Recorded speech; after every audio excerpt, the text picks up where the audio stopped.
Hi, I'm Gareth Rose from IPitch.com.au. I'm here today with Peter Shallard, the shrink for entrepreneurs. Peter is a renowned business psychology expert who specialises working with entrepreneurs. He's worked with hundreds of people, anything from new startup founders to experienced entrepreneurs owning $100 million businesses. He works personally with CEOs of multinationals on their own psychology and motivates nationwide sales teams. He's a master NLP practitioner who's on the Australian board of NLP. He's currently entering the Australian market with a startup himself, so he knows exactly what it's like starting a business. I'll be talking with Peter today about psychology in business, how psychology is the biggest factor in your success as an entrepreneur, and I'll get some specific psychological strategies we as entrepreneurs can use to achieve our goals faster and more effectively. Welcome, Peter. Thanks, Gareth. Good to be here. Good. So, as entrepreneurs and startup founders, we're busy. We've got a to-do list the length of the office, and psychology is probably down the bottom of that list for most of us, or not even on it at all. As entrepreneurs, why is psychology so important to our success? Okay, so I think that for any kind of entrepreneur or business owner, the concept of achieving sort of significant work, for doing the work that is really important for building their startup or building their business and hitting some of those financial goals, really comes down to the thinking that takes place in the mind of that entrepreneur. So if you're going to be able to have what it takes, so to speak, to get the sales done, or to build the team, or to be the leader that you want to be, or whatever it is that you've got to do in your business as an entrepreneur, then you're going to have to be equipped mentally, I guess, to be able to handle those challenges, cope with any adversity that you come across, overcome any kind of doubts, insecurities, criticism from external parties, and all of that is a reflection of what's going on up here, so up in your head. So yeah, that's why psychology is crucial for entrepreneurs. Isn't psychology for people with problems? If we're not broken, why do we need to worry about our psychology? That's a good question. So on the same logic of what I just said, I don't think that entrepreneurs, are broken, that they've got problems by any means. In fact, if you're kind of starting your own business, you've probably got it going on, much more so than a whole bunch of other people out there. So your thinking is definitely, something that's working well. But the question is, are you achieving the goals that you want to achieve? If there's a gap between where you are today and where you would like to be in the very near future, if you think that you could be doing better, then a change in thinking is probably going to be the fastest way to create that change in the actual results that you're producing as well. So while it's not so much of a problem or a broken form of thinking that needs to be fixed, in the same way that somebody might go and hire a therapist, there definitely is a huge room for entrepreneurs to improve the way that they think, so that they can produce better results in their business. Okay, that makes sense. What are limiting beliefs? What are limiting beliefs? I guess a limiting belief, that's a concept and a phrase that I throw around a lot with my clients, and I'm sure you've seen that in some of my written material as well. So a limiting belief is a mental concept, I guess, an idea that we, the individual, the entrepreneur, believe to be true about the nature of the world around us. So beliefs really impact us and can become limiting when they have something to do with our capabilities as an entrepreneur. So when somebody says something to me like, that idea, that concept, that dream is not possible because the market isn't right, or because our business model just doesn't work like that, or because it could be for any reason, the reason doesn't matter, that's a limiting belief. So sometimes those people could be right, but sometimes because of their beliefs about what's possible and what's not, they're kind of limited in their ability to achieve things.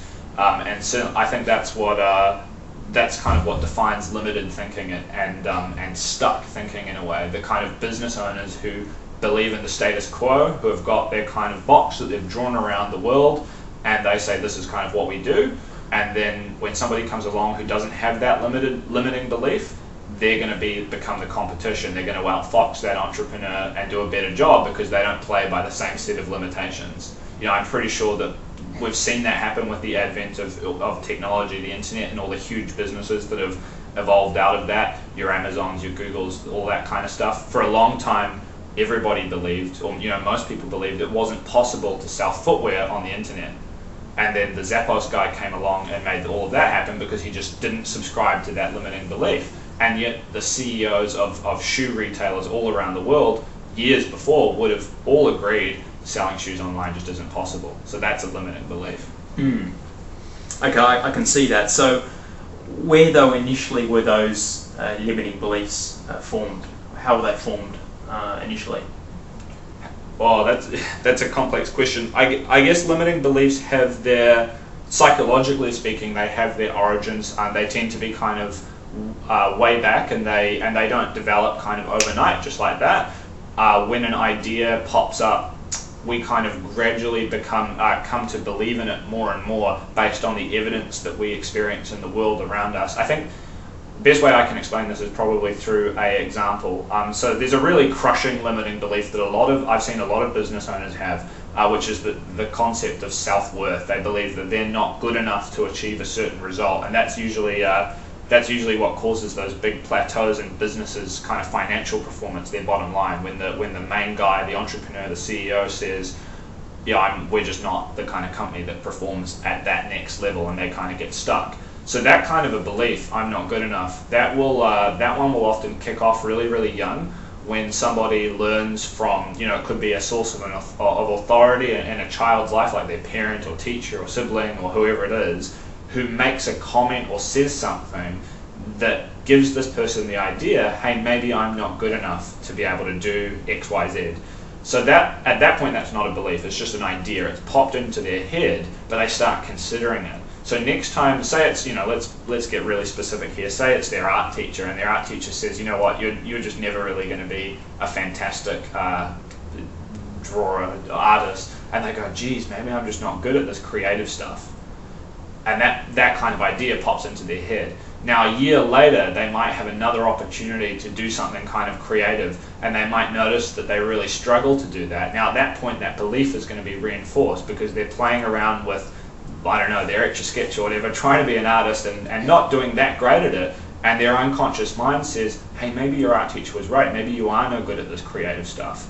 So if you can imagine those sorts of experiences that confirm that belief compounded over a lifetime and over careers, those beliefs get kind of reinforced, and of course the more you believe, the more kind of experiences you have saying I'm not good enough, the more you end up believing that you're not good enough, and then the more experiences you create, because after a little while that creative person is going to never really try to do anything creative. They're going to avoid that sort of stuff.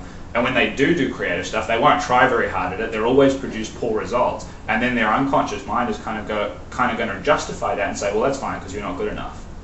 You know, it makes sense. And that's how beliefs get they can become pretty deeply ingrained in our psychology. So yeah. You mentioned self-worth and creativity here. What are some other ones, some common success, common success roadblocks or limiting beliefs that you see in entrepreneurs? So self-worth is a big one, but I think that tends to hit people really early on, certainly in that startup phase. Like if you've got an issue with self-worth, you're either going to resolve that pretty quick and move beyond that and start kind of getting your business cranking. And of course, there's challenges after that, but it's one of those. I would call it a challenge for newbie entrepreneurs. And it's an easy early make or break kind of a problem, that self-worth one. And beyond that, I think that one of the biggest roadblocks that I see is, I guess, fear of going to market, fear of taking a product or a service or whatever it is that your business is trying to pitch and actually shipping it out the door and having a conversation with the customer or investing in the marketing material that's going to bring people in your door. Because when people are in that kind of startup phase, they want to work on their product and perfect it and make it really brilliant, but there's a really big kind of tipping point that occurs when you go, okay, this is good enough, we are going to now take this and sell it. And I think that there's a huge hang-up that a lot of entrepreneurs have about that. It's a huge obstacle, overcoming the fears that people have about what is the world going to think of my baby, of what I've created here. And that one trips up a whole bunch of people. Okay, we'll come back to to fear later on. Okay. A startup is like a wave of emotional highs and lows. I mean, Sure. Yeah. one day it's going great or it's going even better, and then your website falls apart or you lose a customer and you're almost out of business, and it's going bad and you're almost going to finish, and then picks up, gets better again, and you get a new customer, and you've got this up and down, this high and the low. It's a wild ride running a startup. My question is, how do we stay positive, motivated, confident, optimistic, all the feelings we need to keep going and not give up? Yeah, I think that's a really great question, and it kind of brings me back to the first question you asked me: why is psychology so important? Because that's a really great example of the grim reality of running a business as an entrepreneur, is that you do have to face this adversity. Some days are great, and that you're going to be coasting that high of making a sale or doing whatever it is, and then some days the website's going to fall over, everything's going to seem like it's the end of the world. And the challenge that entrepreneurs have is to maintain a consistent state throughout all of that, because if you're letting your emotional state be dictated by the ups and downs of your business, the ups and downs of external reality, because there is good news and bad news, you can't change that, shit's going to happen. But if you're letting your emotional state be tied to that, that means that you're only going to be producing really fantastic results when you're kind of in the zone, on those good days. But as an entrepreneur, I guess you've got to be in the zone on those bad days too, because that's your opportunity to solve problems really quickly, to come up with brilliant solutions and act, rapidly and it's that kind of activity that helps entrepreneurs get ahead. So it's critical that emotional state is maintained. I don't mean being positive and happy and joyous and clapping and smiling all the time. I just mean being able to stay in the zone and not kind of giving into any kind of despair or despondency or depression. Because if that's happening, if your ups and downs are kind of happening across a week, I don't think any entrepreneur can afford to spend 2 days out of 5 or 4 days out of 7 or whatever it is, not in their peak state of optimum performance. So if that's happening to us though, when we are going up and down, like I said, the website crashes and you have those lows and you sort of almost have those times of, should I give up, or what do I do, and those sorts of things. What can we actually do to get out of that and maintain more that stability like you referred to? Okay, so I think, there's one real practical piece of advice that makes an enormous difference for entrepreneurs who are faced with that challenge, and all it is gratitude. And that sounds kind of really cheesy, but it really does make a difference. The only reason that I don't think of those ups and downs as just kind of up and down but staying in the same place, because I would hope for most entrepreneurs that you would have slightly more ups than you would have downs. So your business is actually going somewhere even though you face challenges, and that means that you've actually had a lot of those ups, those good days in your past. So the secret to being able to maintain that state and stay in the zone is to have gratitude and remember those good times.